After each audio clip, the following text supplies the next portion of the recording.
Tonight on Southwest Local News. Detectives charge Pirinyalik man over cattle theft. Potholes from last winter re-emerge as the wet road surfaces begin to break again. A budget of $750 million has been allocated by the government. Koroyd star Rebecca Hicks scores 79 out of 85 in last week's defeat.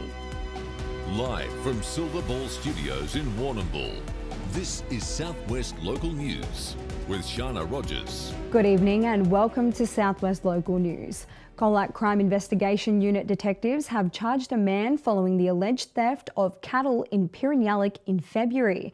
Up to 40 cattle were allegedly stolen from the property of McCorkles Road sometime between February the 19th to the 25th. A 34-year-old man from the Colac region was arrested and interviewed in March. He was charged with theft and attempt to obtain property by deception on April the 20th. The man will appear before the Colac Magistrates Court on August the 24th.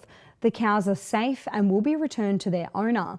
The investigation into a similar incident at another farm on McCorkles Road in December 2025 remains ongoing. Autumn rain may be welcomed by the southwest farming community, but has not been so kind to our roads. With wet surfaces, roads are starting to break up again, with potholes from last winter re-emerging.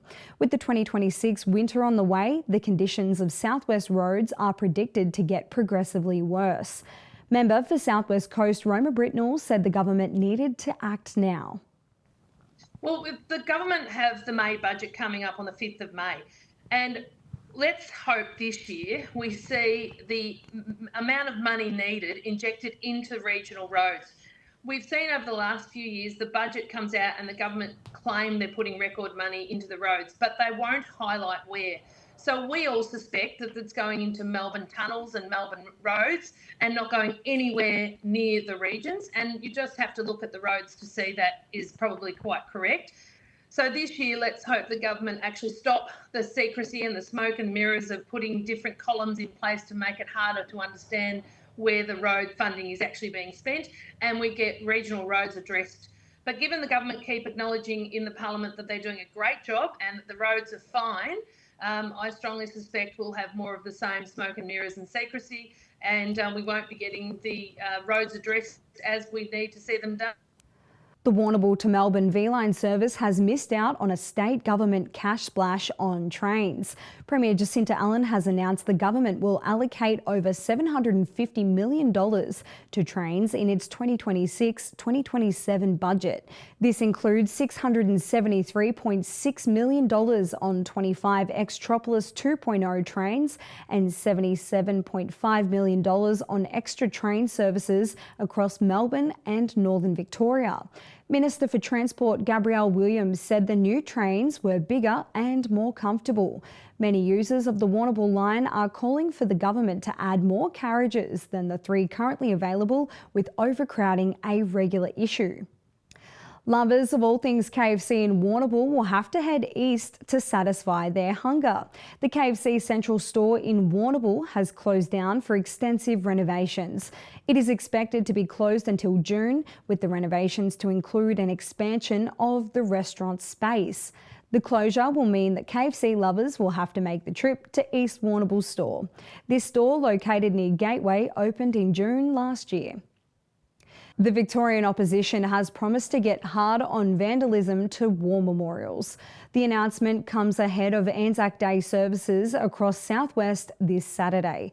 The opposition reports that since 2020, more than 18 memorials and statues have been vandalised. They claim no charges have come from these acts. The opposition says it will introduce penalties of up to 10 years in jail and offenders forced to pay for the damage they cause.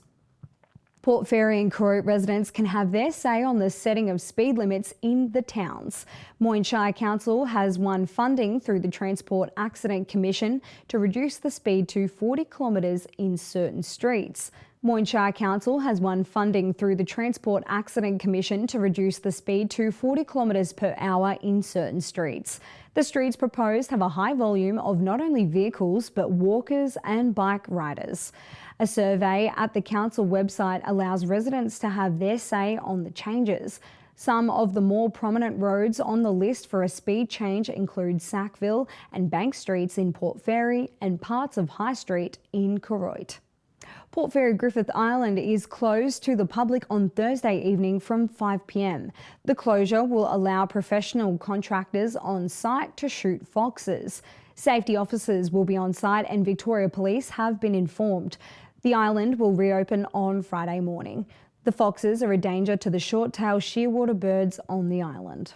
An opportunity to get creative is on offer at One Day Studios. On May the 10th, the studio will be hosting a big puppet making workshop. This workshop will focus on how to make a large-scale wearable puppet. The workshop will be carried out by Francis Vandermark, who has over 40 years' experience in this field. The group will make a sea lion character which will perform at Solstice Festival at Lake Patobe in June. Bookings can be made at One Day Studios website. Southwest residents are being urged to not pick or eat wild mushrooms. Death cap mushrooms are appearing in parks, gardens and paddocks across Victoria. Consuming death cap mushrooms can result in severe illness or death.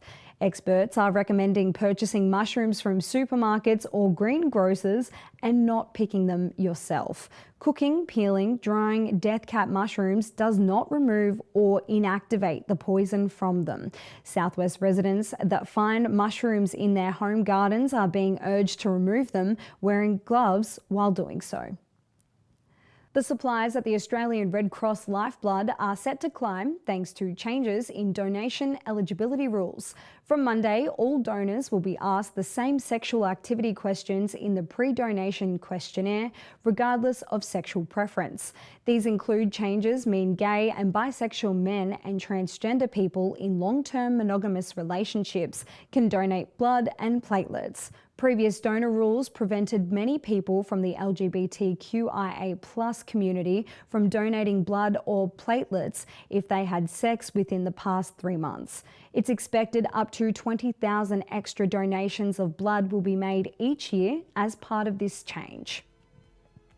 That's all in general news, and after the break we'll return with sport and weather. Back soon.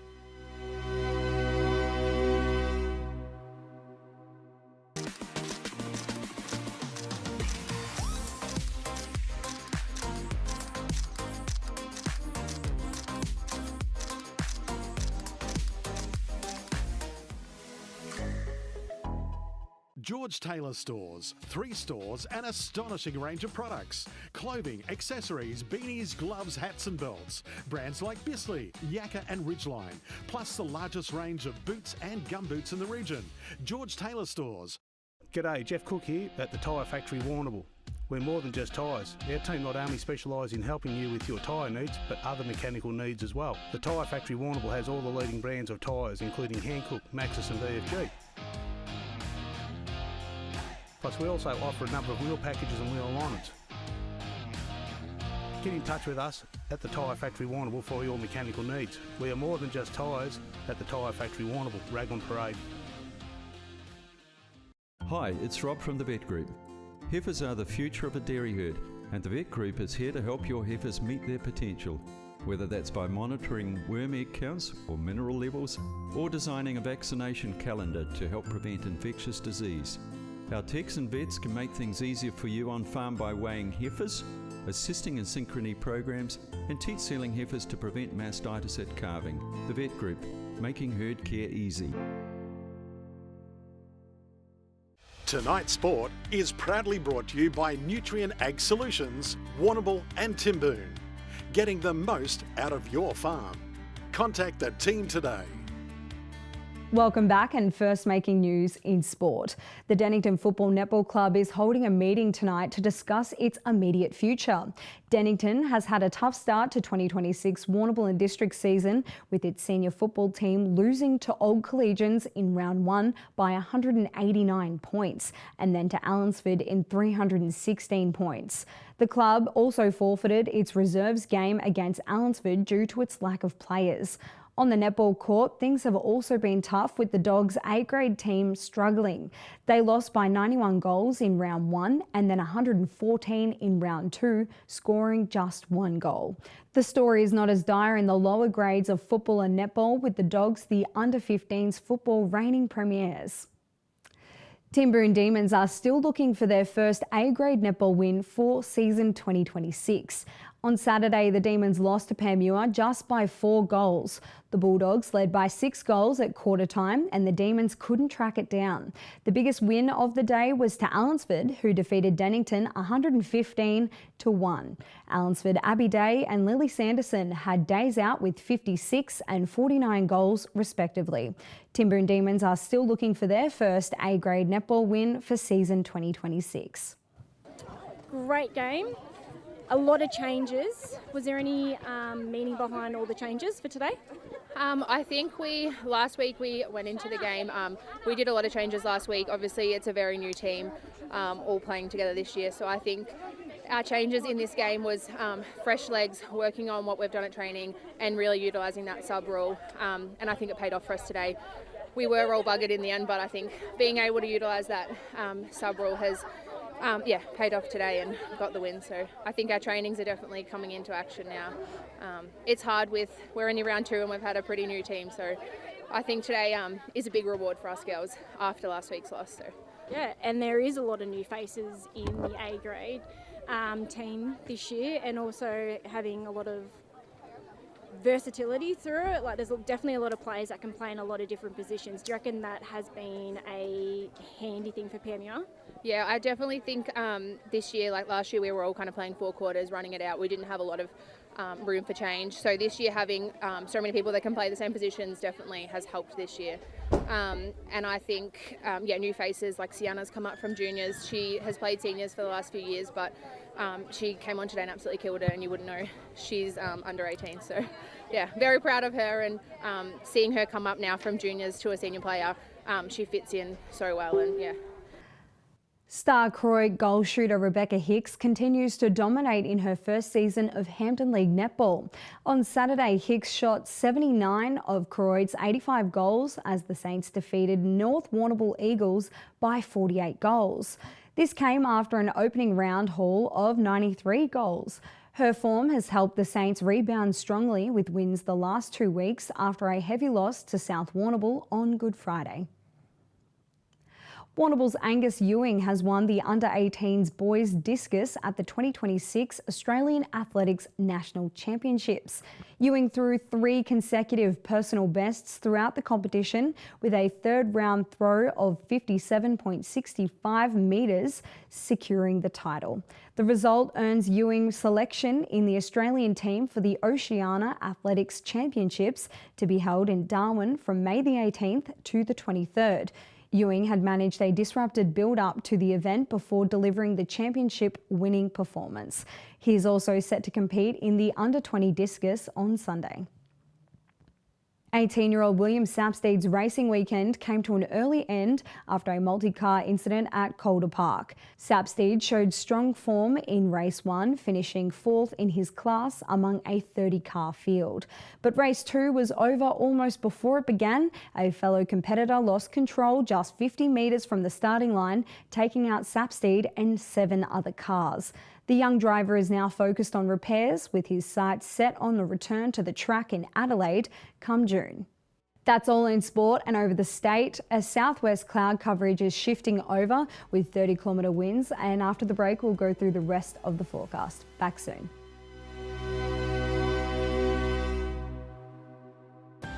We use the Ridley team, make a phone call, I guess high quality advice.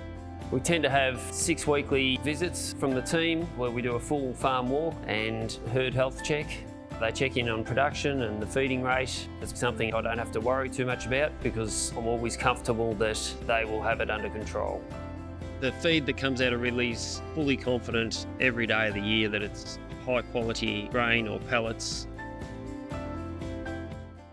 Lava Street Veterinary Clinic on Raglan Parade is a caring, family-run clinic offering exceptional care at affordable prices. We're the only clinic in Warrnambool dedicated to small animals: paws, feathers, scales and fins.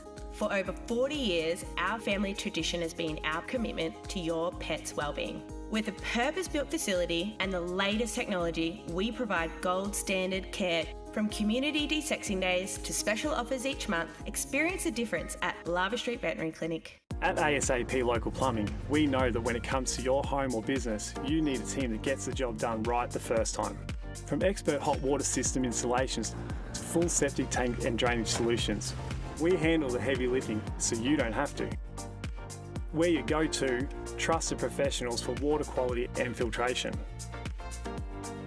Get in touch today to book a quote or visit our website. ASAP Local Plumbing, your local plumbing experts.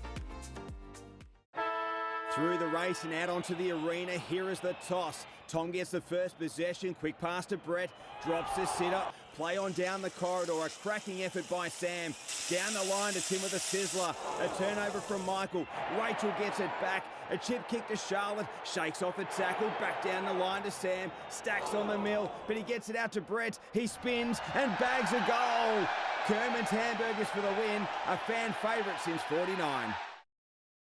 Tonight's weather report is proudly brought to you by Anchor Point Retirement Village. New homes are being built now. Book a tour today. Welcome back, and now further into the forecast. In Port Fairy, a top of 24 tomorrow. There is a chance of fog in the south and light winds for most of the day. It will be a mostly sunny day on Friday with stronger winds. Overnight temperatures will be dropping anywhere between 9 and 13 degrees. Winds are tending northerly and picking up at 30 kilometres per hour. In Mortlake tomorrow, it's warming right up to 28 degrees with light winds from the south, only 25 for Friday, and a mostly sunny day with 35 kilometre winds, and popping back up to 28 degrees for Saturday and mostly sunny. On Sunday, it will be partly cloudy. Shifting over to Colac in Camperdown region, topping at 26 tomorrow with no chance of rain. On Friday, a mostly sunny day and light winds throughout the day, remaining warm and still for most of the day, 26 on Saturday. And along the coast, 22 degrees tomorrow with a chance of fog in the south. For Friday, a mostly sunny day with 35 kilometre winds. And for Saturday, a mostly sunny day as well with temperatures creeping up to 22 degrees. And overnight temperatures will be dropping to as low as 10. Home to Warrnambool, 27 degrees tomorrow with a chance of fog in the morning for a mostly sunny day.